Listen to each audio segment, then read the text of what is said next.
আসসালামু আলাইকুম। আপনারা সবাই কেমন আছেন? আজকে রান্না করব গরুর মাংস। এই দেখেন, একবার ফ্রেশ গরুর মাংস।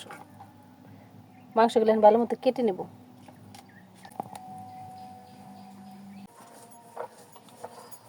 এদিকে যে আমার মাংসটা ধোয়া শেষ, আর এদিকে আমি কড়াই বসাই দিছি, কড়াইতে তেলও দিয়ে দিছি, আর দিয়ে দিব এলাচ আর দারচিনি। তেলে দিয়ে দিব আমি এলাচ দারচিনি,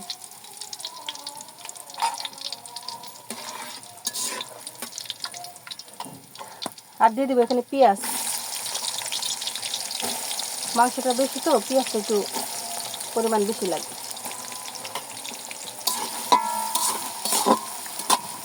পেঁয়াজটা একটু লাল করে নেব। এই যে পেঁয়াজটা বাদামি কালার হয়ে গেছে, আর এখন দিয়ে দিলাম আদা রসুন একসাথে পেস্ট।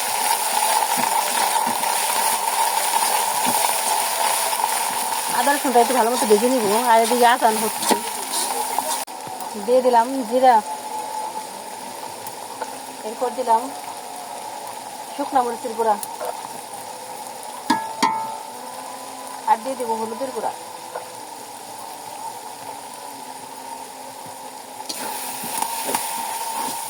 দিয়ে ভালো মতন একটু কষাই নিব।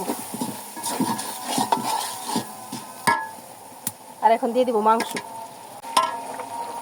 গরু মাংসটা দিয়ে দিব।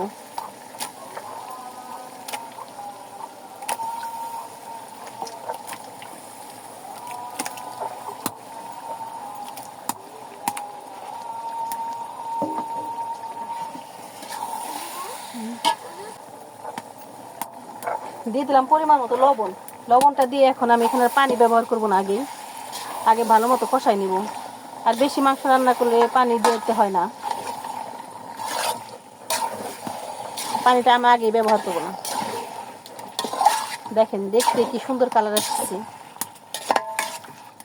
আর যারা আমাদের ভিডিওটি ভালো লাগে একটা লাইক শেয়ার করে দিবেন, আর আমাদের পাশে থাকবেন। দেখেন মাংসতে পুরো পানি উঠে গেছে, আমি একটু পানি ব্যবহার করে নিয়েছি।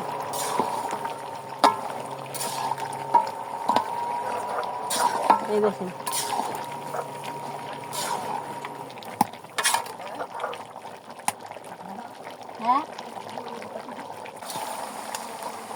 দেখেন মাংসটা একবারে তেল উঠে গেছে, পুরো সুন্দর তেল উঠে গেছে। দেখেন মাংসটা আমি এক ফোঁটা পানি দিই, শুধু মাংসের যে পানি ছিল ওই পানিটা দিয়ে এতক্ষণ কষানো হয়েছে। আর এখন আমি সিদ্ধ হওয়ার জন্য একটু পানি দিয়ে দিব।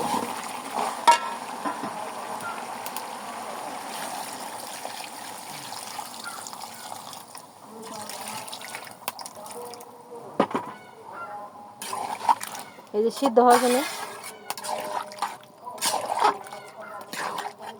পানি দিয়ে এখন ঢেকে দেব।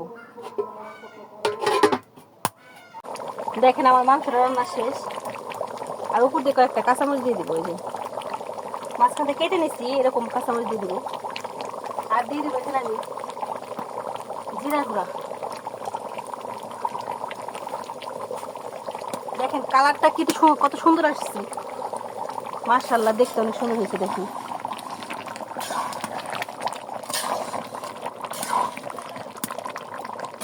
মাশাআল্লাহ, এখন আমি নামিয়ে নেব।